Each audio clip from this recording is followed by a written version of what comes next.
마태복음 22장 15절에서 22절까지의 말씀 보겠습니다. 마태복음 22장 15절에서 22절까지의 말씀 제가 읽겠습니다. 이에 바리새인들이 가서 어떻게 하면 예수의 말에 올무에 걸리게 할까 상의하고 자기 제자들을 헤롯 당원들과 함께 예수께 보내어 말하되 선생님이여 우리가 아노니 당신은 참되시고 진리로 하나님의 도를 가르치시며 아무도 꺼리는 일이 없으시니 이는 사람을 외모로 보지 아니하심이니이다. 그러면 당신의 생각에는 어떠한지 우리에게 이루소서. 가이사에게 세금을 바치는 것이 옳으니까 옳지 아니하니까 하니 예수께서 그들의 악함을 아시고 이르시되 외식하는 자들아 어찌하여 나를 시험하느냐.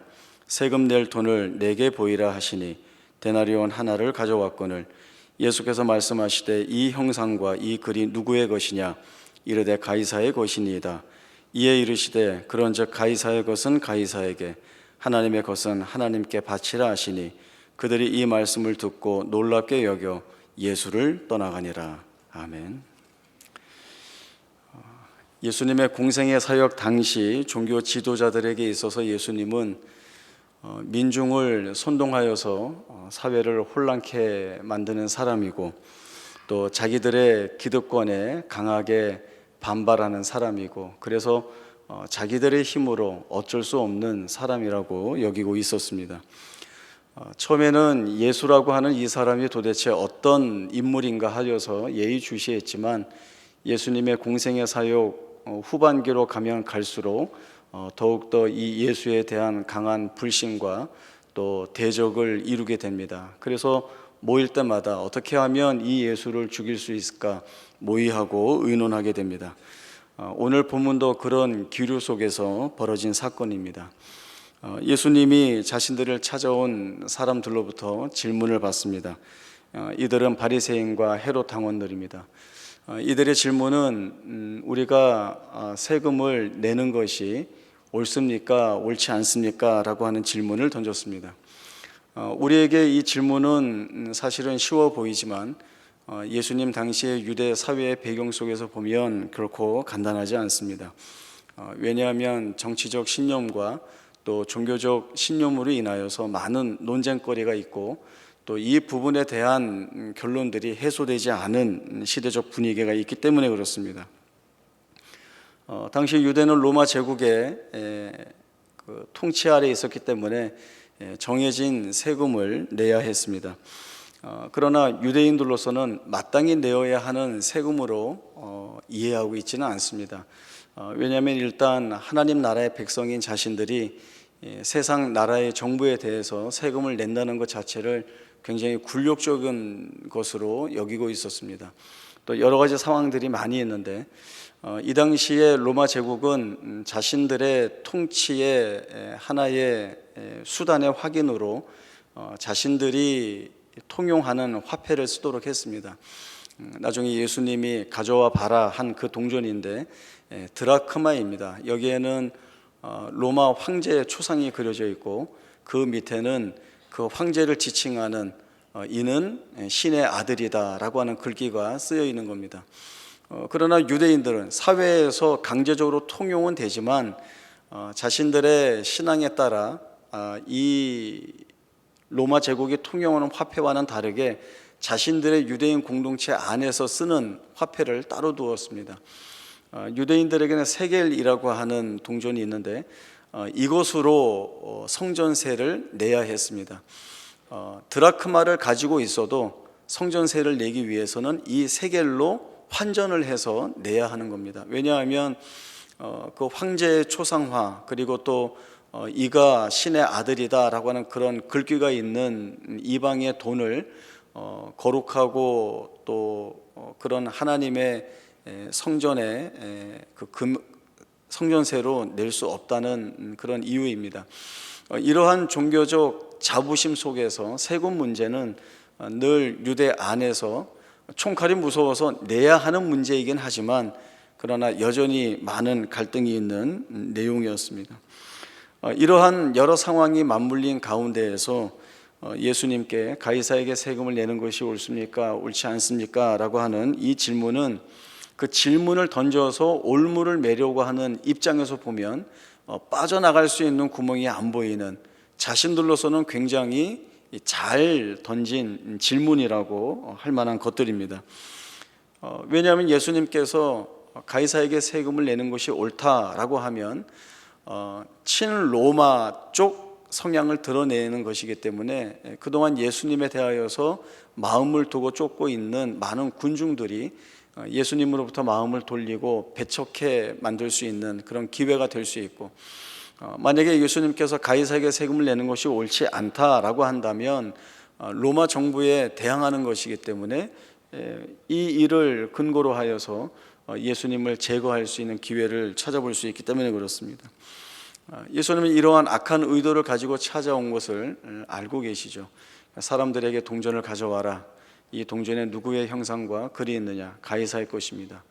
그러면 가이사의 것은 가이사에게, 하나님의 것은 하나님에게 드려라 라고 하는 말씀을 주십니다. 예수님의 이 대답은 탁월한 지혜로 난처한 질문에 잘 대답을 했다, 이렇게 이해할 말이 아닙니다. 예수님이 하신 말씀은 유대인들이 오해하고 있는 부분들을 분명하게 지적하고 계시는 것입니다. 유대인들은 성속을 구별하는, 즉 세상과 하나님 나라에 대하여 구분하는 이중적 구조의 이해를 가지고 있습니다. 유대인들이 생각할 때에 세상은 세상 안에서 그 질서와 가치와 원리에 의해서 움직여 가는 것이고, 하나님의 나라는 하나님께서 통치하시고 그 안에서 구별되어 택함을 받은 자신들이 누리는 권리와 지위를 이어갈 수 있다라고 하는 이해입니다. 그러나 예수님이 가이사의 것은 가이사에게, 하나님의 것은 하나님께 드리라 라고 하는 이 말씀의 근본적인 내용은 하나님께서 온 우주의 통치자이시기 때문에 그 하나님께서 세상의 권세와 지위를 허락하셨다라고 하는 이해를 가져야 한다는 말씀을 주고 있는 것입니다. 사도 바울도 이 말씀의 근거에서 가르친 것이 있습니다. 로마서 13장 1절에서 7절까지의 말씀 보겠습니다. 신약 성경 256쪽입니다. 로마서 13장 1절에서 7절까지의 말씀 제가 읽겠습니다. 각 사람은 위에 있는 권세들에게 복종하라. 권세는 하나님으로부터 나지 않음이 없나니 모든 권세는 다 하나님께서 정하신 바라. 그러므로 권세를 거스르는 자는 하나님의 명을 거스림이니 거스르는 자들은 심판을 자취하리라. 다스리는 자들은 선한 일에 대하여 두려움이 되지 않고 악한 일에 대하여 되나니 내가 권세를 두려워하지 아니하려느냐. 선을 행하라. 그리하면 그에게 칭찬을 받으리라. 그는 하나님의 사역자가 되어 내게 선을 베푸는 자니라. 그러나 내가 악을 행하거든 두려워하라. 그가 공연히 칼을 가지지 아니하였으니 곧 하나님의 사역자가 되어 악을 행하는 자에게 진노하심을 따라 보응하는 자니라. 그러므로 복종하지 아니할 수 없으니 진노 때문에 할 것이 아니라 양심을 따라 할 것이라. 너희가 조세를 바치는 것도 이로 말미암음이라. 그들이 하나님의 일꾼이 되어 바로 이 일에 항상 힘쓰느니라. 모든 자에게 줄 것을 주되 조세를 받을 자에게 조세를 바치고 관세를 받을 자에게 관세를 바치고 두려워할 자를 두려워하며 존경할 자를 존경하라. 사도 바울이 권면하고 있는 위에 있는 권세들에게 복종하라 라고 하는 이 말씀도 당시의 상황 속에서 쉽게 받아들일 수 있는 말씀은 아니었습니다. 유대인들에게는 그 당시 그 이전에 자신들이 누렸던 그 하나님의 영광이 다 사라지던 때였고, 이제는 세상의 권세 아래 묶여 있는 것이 상당히 치욕적인 걸로 여기고 있어서 부정적인 내용을 가지고 있습니다. 또 로마 제국 아래에 통치받고 있는 다른 이방인들도 그 당시에 황제가 자기의 통치 아래 두려는데 종교적인 이유이든 자신들 어떤 민족의 이유이든 자꾸 벗어나려고 하니까 탄압을 할 수밖에 없습니다. 이러한 탄압으로 인하여서 나라, 제국, 정부에 대한 부정적인 생각을 가질 수밖에 없었습니다. 그러나 사도 바울이 이러한 분명한 상황과 정황 속에서도 하고 있는 이야기는 단 하나, 분명한 것입니다. 위에 있는 권세에 복종하라는 것이죠. 그리고 그 위에 있는 권세를 어떻게 표현하고 있는가 하면 이 권세가 뭐 최상위의 권세, 최고의 권세, 그 위에 더 어떠한 권세도 없는 것이 아닌 다른 것들보다 위에 있는 권세입니다. 그리고 이 권세는 더욱더 정확히 말해서 그 다음에 이어서 나오는데, 이 권세는 위로부터 있는 권세, 이 권세는 하나님으로부터 난 권세다라고 하는 것입니다. 하나님으로부터 나지 않은 권세가 없다. 하나님이 정해 주시지 않은 권세는 없다라고 하는 것입니다. 세상의 위정자들에게 권세를 주신 분은 하나님이시다라고 하는 것입니다. 그들에게 복종해야 하는 이유는 그들이 하나님의 손에 붙잡혀 쓰임받는 자들이다. 하나님이 그들에게 책임 맡기신 것들이 있고 그 일을 하는 자들이니 복종해야 된다라는 말씀을 주시고 있습니다. 우리가 갖는 생각이나 기대는 하나님 잘 믿는 사람이 신실한 마음으로 정치에 입문하여서 그리고 위정자가 되는 것, 그가 세상을 대표하여 다스리는 자가 되었으면 좋겠다라고 하는 생각을 놓지 않고 있습니다. 하나님 안 믿는 자가 위정자가 된다라고 하는 것은 잘못되어져 가는 일이라는 이해를 갖습니다. 그러나 이것은 성속을 잘못 구별하고 있는 생각입니다. 하나님의 창조주이시고 만물을 통치하시는 하나님이시기 때문에 이 하나님의 주권으로 하나님은 모든 것들을 통치하고 다스리고 있습니다. 하나님의 영원하시고 충만하신 지혜로 이 모든 일들을 다 이루어가고 계시는 것입니다. 하나님은 이렇게 하나님 자신이 세운 자들을 통하여서 일반 은총을 허락해 주십니다. 정의와 공평에 근거하여 공적 질서를 세워나가기도 하시고 또 공적 제도를 마련하여서 많은 사람들이 선악간에 이러한 혜택을 보도록 하십니다. 물론 허점도 있을 수 있고 잘못되어가는 일들도 있을 수 있습니다. 그것은 부패한 본성에 대한 한계입니다. 그러나 이것을 그 권세를 인정하지 않는 이유로 쓸 수는 없는 것입니다. 각 사람은 위에 있는 권세들에게 복종하라라고 하는 그 말씀 뒤에 사랑의 책임을 다하라는 말씀이 이어지고 있습니다. 하나님의 백성이 가져야 할 것은 세상에 가지고 있는 이중적이고 때로는 부정적이고 모순된 그 구조 안에서 신자로서 어떠한 안목과 책임을 가지고 그 사회에 대한 책임을 감당해 나갈 것인가 라고 하는 것입니다. 이러한 사실들은 신자가 하나님 앞에 책임받은 내용이 있고 그 책임받은 내용을 그가 살아내고 있는 세상 속에서 다른 이웃이나 형제들과 함께 어떻게 살아내고 풀어나갈 것인가에 대한 귀중한 근거가 됩니다. 고린도전서 8장 1절에서 7절까지의 말씀을 보겠습니다. 신약 성경 271쪽쯤 됩니다. 고린도전서 8장 1절에서 7절까지의 말씀 제가 읽겠습니다. 우상의 제물에 대하여는 우리가 다 지식이 있는 줄을 아나 지식은 교만하게 하며 사랑은 덕을 세우나니 만일 누구든지 무엇을 아는 줄로 생각하면 아직도 마땅히 알 것을 알지 못하는 것이요 또 누구든지 하나님을 사랑하면 그 사람은 하나님도 알아주시느니라. 그러므로 우상의 제물을 먹는 일에 대하여는 우리가 우상은 세상에 아무것도 아니며 또한 하나님은 한 분밖에 없는 줄 아노라. 비록 하늘에나 땅에나 신에나 불리는 자가 있어 많은 신과 많은 주가 있으나 그러나 우리에게는 한 하나님 곧 아버지가 계시니 만물이 그에게서 났고 우리도 그를 위하여 있고 또한 한 주 예수 그리스도께서 계시니 만물이 그로 말미암고 우리도 그로 말미암아 있느니라.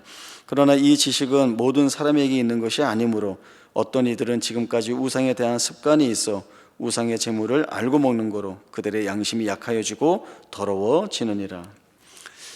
고린도 교회에는 여러 가지 문제가 있었는데 그중 하나가 우상 제물과 관련된 문제였습니다. 당시 로마는 황제를 숭배하는 일을 했고 또 이방 신에게 드리는 제사가 신전에서 많이 행해지고 있었습니다.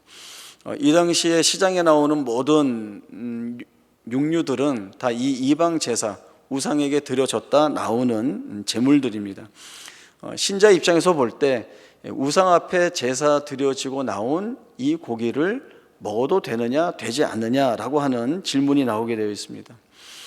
먹을 수 있다라고 하는 사람들은 우상은 원래 없는 것이니까 그 앞에 드려졌다 나온들 그게 무슨 상관이 있느냐, 그러니 먹어도 된다라고 하는 입장이었고, 먹을 수 없다라고 하는 사람들은 그래도 우상 앞에 드려졌다 나온 것인데 신앙의 양심상 먹어도 되겠는가, 먹지 않는 것이 옳다라고 하는 주장을 하게 됩니다. 이 두 주장이 타협점을 찾지 못하고 계속 부딪히니까 교회 내에 갈등과 분열이 조장되었습니다.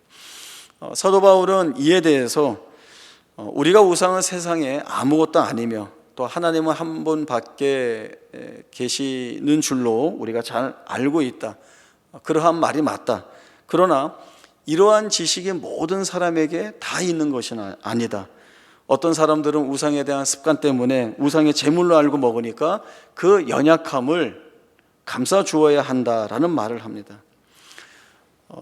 그러니까 먹어도 된다라고 하는 사람들의 말이 틀리지 않았다라고 하는 것입니다. 그러나 신앙이 연약하여서 또는 그 말씀을 잘 아는 자들이 행하고 있는 그 내용을 오해하고 받아들이는 자들이 우상 제물에 대하여서 저 사람들 먹으니까 되나 보네 하고 그러한 일들이 나중에 이방 제사에 참여하거나 그 의식을 행해도 된다라고 하는 것에 동조될 수 있도록 하는 것이라고 한다면 그러한 부분까지 생각해서 그러면 먹지 않아야 된다라고 하는 권면을 하고 있는 것입니다. 그러니까 어떤 면에서 보면 잘 알고 있고 옳은 내용을 가지고 있고 정당성을 지니고 있는 쪽에서 양보하고 기다려줘야 하는 그런 부분들이 생겨나게 된 것입니다. 이렇게 이야기할 수도 있습니다. 모르면 잘 가르쳐서 알게 해주고 그리고 바르게 잡아가는 것이 좋지 않습니까? 가르쳐서 알면 그렇게 해주죠. 다 가르쳐주죠. 가르쳐주는데 알지 못하는 때가 있는 겁니다. 그리고 그 알만한 때가 시간이 지난 다음에 있다라고 한다면 그때까지 기다려주고 그들을 위해서 내가 참아주고 또 그들을 품어주어야 한다는 이 일들이 있다라고 하는 것입니다. 충고하고 권면해서 잘하면 하겠는데 그럴 만한 실력들이 다 없는 거죠. 그래서 잘잘못을 가리키고 이거는 옳고 저건 다르니까 안 되는 것은 잘라내고 그리고 바른 것을 위하여서 뒤도 돌아보지 않고 무조건 앞장서 나가야 된다. 못 쫓아오면 다 나고다. 이런 식으로 해 나가는 것이 아니라는 것이 사도 바울이 이야기하고 있는 것입니다. 그래서 사도 바울은 고린도전서 8장 9절부터 다시 보시면 이러한 이야기를 하고 있습니다. 9절입니다. 그런즉 너희의 자유가 믿음이 약한 자들에게 걸려 넘어지게 하는 것이 되지 않도록 주의하라. 너희가 알고 있는 그 지식이 너희로 하여금 자유함을 주는데 그 자유를 너를 위해서 쓰지 말아라 라고 하는 것입니다. 너가 가지고 있는 자유라고 해서 너가 마음대로 사용하면 그것으로 인하여서 믿음이 약한 자들이 넘어지게 된다. 그거는 다름 아닌 너 책임이다 라고 하는 것이죠. 왜냐하면 10절 지식이 있는 내가 우상의 집에 앉아 먹는 것을 누구든지 보면 그 믿음이 약한 자들의 양심이 담력을 얻어 우상의 제물을 먹게 되지 않겠느냐. 믿음이 약한 자들이 잘못 보고 오해하여서 할 수 있는 일들이 그들의 책임이 아니라 그 앞에 잘못 보인 내 책임이다 라고 하는 말씀을 주는 겁니다. 11절 그러면 내 지식으로 그 믿음이 약한 자가 멸망하나니 그는 그리스도께서 위하여 죽으신 형제라. 형제를 돌아보는 사랑의 지식이 결여되었다면 어떠한 결과가 오게 되는가?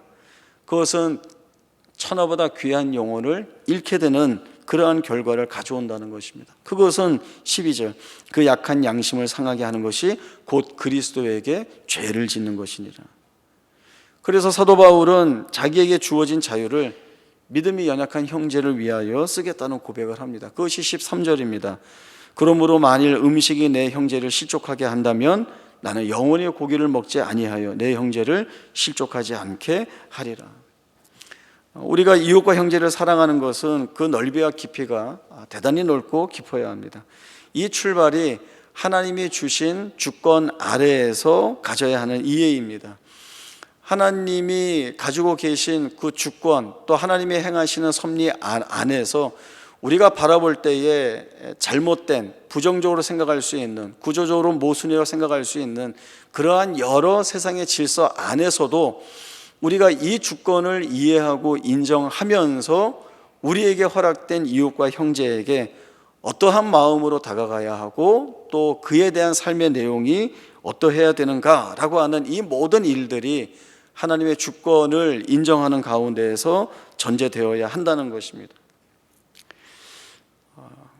특히 교회 안에서는 누가 맞고 틀리다라고 하는 것보다 더 중요한 것이 있습니다. 그것은 사랑입니다. 그 사랑이라고 하는 것은 예수님의 말씀처럼 소자를 돌아보는 것입니다. 연약한 자를 돌아보는 것입니다. 세상에서는 가치가 없거나 또 필요 유무에 따라 달리 이해할 수 있지만 교회 안에서는 이 사랑이 가장 중요하고 가장 강력한 근거로 드러나야 합니다. 누구든지 제자의 이름으로 이 소자 중 하나에게 냉수 한 그릇이라도 주는 자는 내가 진실로 너에게 이르노니 그 사람이 결단코 상을 잃지 아니하리라 하셨습니다. 또 누구든지 나를 믿는 이 소자 중 하나를 실족해 하면 차라리 연자 맷돌을 그 목에 달리우고 깊은 바다에 빠뜨리는 것이 낫다고 하셨습니다. 그 애들이 이제 집에 오면 자기가 이제 무언가 알게 된 것, 또 새롭게 깨닫게 된 것에 대한 이야기를 할 때가 있습니다. 그런데 들어보면 이렇게 삶을 이렇게 많이 살아온 부모 입장에서 보면 그 어리숙한 이야기이고 좀 풋내기 같은 그런 이야기들을 마치 어른이 되어서 뭘 다 안 것인 양 이렇게 하는 때가 있죠. 이제 한 사건이 우리 이제 그 아들 녀석을 통해서 있었는데 어느 날 들어오더니 최신 핸드폰을 10원 한 장 안 내고 공짜로 준다는 데가 있다는 거예요. 그래서 자기가 그걸 해야 되겠다는 거예요. 그래서 이제 불러다 앉혀놓고 말은 그렇게 하지만 실제로 그렇게 하는 데는 없다. 너가 이제 계약을 하다 보면 이런저런 조건이 붙어서 결국은 얼마만큼의 돈을 내야 한다. 그러니까 아니라는 거예요. 100만 원이 넘는 그 제품을 10원 한 장 안 줘도 지금 당장 받을 수 있다는 거예요. 그러면서 그 말을 믿지 않는 저를 대단히 믿음이 없는 사람으로 그렇게 치부하면서 이야기를 하는 겁니다. 그래서 하지 말아라. 좀 단호하게 이야기를 했습니다. 근데 애들이 말을 듣나요? 나가서 계약을 하고 온 겁니다. 계약을 했더니 거기에서 하는 말이 일단은 이 기종보다는 다른 기종을 먼저 써야 하고 어느 정도 기간을 채워야 되고 그 다음에 원하는 기종으로 가는데 그때는 아마 일정의 어떤 금액을 내야 하고 이제 이렇게 되는 계약이 상당히 복잡해지면서 결국은 10원 한 장이 아니라 뭐 사실은 제값 다 내야 되는 이제 그런 상황으로 몰리게 된 거죠. 그러니까 이제 부모 말은 안 들었고 덜컥 결정은 했고 해결할 수 있는 능력은 없고 이제 집에 와서 털어놓는 거죠. 사실은 했는데 이런 말을 합니다. 어떻게 하죠? 애는 그 문제를 해결을 못하는 거예요. 그래서 제가 거기 가서 전화를 하고 아이가 맺었던 계약을 해지하고 또 직원에게는 일을 번거롭게 해드려서 너무나 죄송하다고 100배 사죄를 하고 이렇게 이제 다 푼 겁니다. 처음에는 이제 아들 녀석이 말을 안 들은 거에 대해서 화가 났는데 이런 생각도 들었습니다. 그래, 이런 실수도 해봐야 이런 경험도 해봐야 배울 수 있는 내용들이 있겠구나. 그래서 아이를 뭐 혼내거나 하지 않았습니다. 저도 스스로 제가 훌륭한 아버지라고 생각을 합니다. 저를 훌륭한 아버지라고 생각하지 않는 사람은 딱 하나, 그 아들 녀석 하나입니다. 아직도 뭔지 모르고 이제 그러고 있는 겁니다. 가이사의 것은 가이사에게, 하나님의 것은 하나님께 바치라라고 하는 말은 세상에 속해 살 때에는 세상이 하라는 대로, 또 너가 하나님 앞에 와서는 하나님이 하라는 대로 그때그때 그 상황에 맞추어서 적절하게 살아라, 타협하면서 살아라, 이런 이야기가 아닙니다. 하나님이 가지고 계신 그 풍성한 주권, 그 절대적인 주권, 그리고 그 안에서 모든 것을 맡기고 살아야 하는 것이 바로 신자된 책임이라고 하는 것입니다. 세상은 죄로 인하여서 훼손되었고 오염되었지만 그래도 이 세상에 하나님의 실제적인 통치가 임하고 있다는 사실들을 알아야 하고, 그리고 그 하나님의 통치를 통하여서 하나님의 역사가 이루어질 것이라고 하는 기대가 오늘 이 안에서 우리가 가지고 살아야 하는 내용입니다. 그래서 오늘 예수님 말씀처럼 우리가 세상에서 살아가고 있지만 하나님의 더 큰 주권과 그 하나님의 섭리라고 하는 일하심에 대한 이해의 의탁하여서 우리가 살아가야 하는 것입니다. 그렇다면 무엇가 다른가 하면 세상에 할 수 없는 일들을 우리가 합니다. 우리만이 포용할 수 있고, 우리만이 이해할 수 있고, 우리만이 기다릴 수가 있습니다. 요즘 우리가 살아가는 사회나 시대를 보면 양보와 타협과 협의가 없는 사회가 되었습니다. 누구나 손해를 보지 않으려고 합니다. 누구나 손해 진 것을 절대 놓지 않으려고 합니다. 그리고 누군가에게 얕보이지 않기 위해서 턱을 들고 머리를 꼿꼿이 세우고 어깨를 펴고 그렇게 살아가는 것이 이 세상이 되었습니다. 왜 그런가라고 할 때 두려워서 그렇게 하는 겁니다. 양보하고 타협하고 손해보고 내려놓으면 다 뺏길까 봐, 그렇게 돼서 망할까 봐 두려워서 그렇게 하는 겁니다. 그러니까 아무도 이 일을 하지 않으려고 합니다. 아니, 할 수 없습니다. 그러나 우리는 할 수 있습니다. 왜냐하면 하나님의 주권이 바로 그 일을 우리 안에서 이루어내실 것이다 라고 하는 그 믿음과 또 하나님의 역사가 있을 것이다 라고 하는 이 기대가 있기 때문에 그렇습니다. 우리는 여전히 우리의 살아가는 현실이나 세상과 시대가 대단히 불안하고 두렵고 괴로운 그러한 때를 살아가고 있지만, 오히려 그러면 그럴수록 하나님이 드러내실 그 하나님의 주권 안에서의 풍성함과 부유함과 하나님이 이루실 것들은 분명해진다라고 하는 것들을 저희들이 생각해 볼 수 있게 됩니다.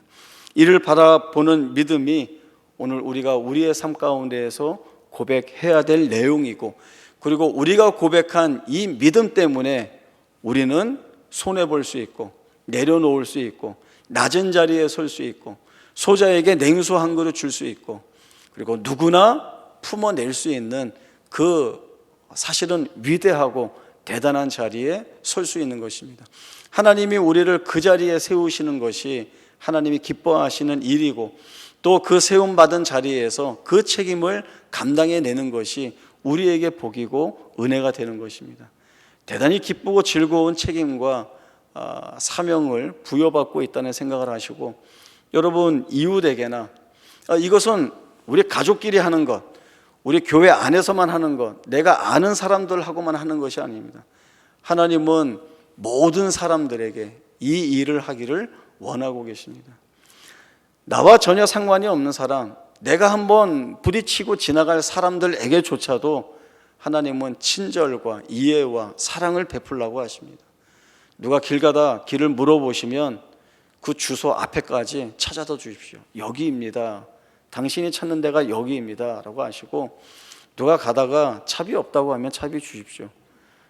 이거 이상한 사람 같은데 정말 차비 없는 게 아니라 이런 식으로 이렇게 돈 받으러 다니는 사람 아닌가?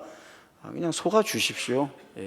속아 주시고, 주시면 그 주는 행위에 대해서 하나님이 우리에게 칭찬을 더해 주십니다. 우리만이 할 수 있는 귀한 복들이 하나님의 주권 안에서, 섭리 안에서 풍성하게 주어져 있습니다.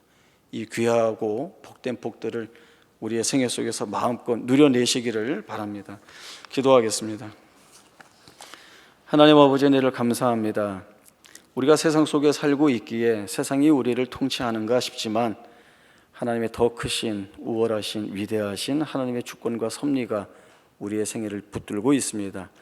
그 하나님의 일하심과 역사하심이 우리의 삶을 인도하시기에 우리만이 참을 수 있고, 우리만이 사랑할 수 있고, 이해할 수 있고, 기다려줄 수 있고, 무릎 꿇을 수 있습니다. 이러한 귀한 은혜가 우리의 생애를 인도하시고 계시는 하나님의 손길이 있음을 알기에 그 손을 의탁하여 대담하게, 그리고 용감하게 한 걸음 한 걸음 걸어나가며 살고자 합니다. 우리의 발걸음 지켜주시고 하나님이 목적하시고 의도하신 대로의 삶을 살아낼 수 있는 저희가 되게 하여 주시어서, 하나님이 허락하신 우리의 삶의 그 풍성함과 부유함을 우리의 삶 가운데서 마음껏 누리며 살아내 하나님의 영광이 되는, 영광의 찬송이 되는 복된 생애가 되게 하여 주옵소서. 거룩하신 예수님의 이름으로 기도하옵나이다. 아멘.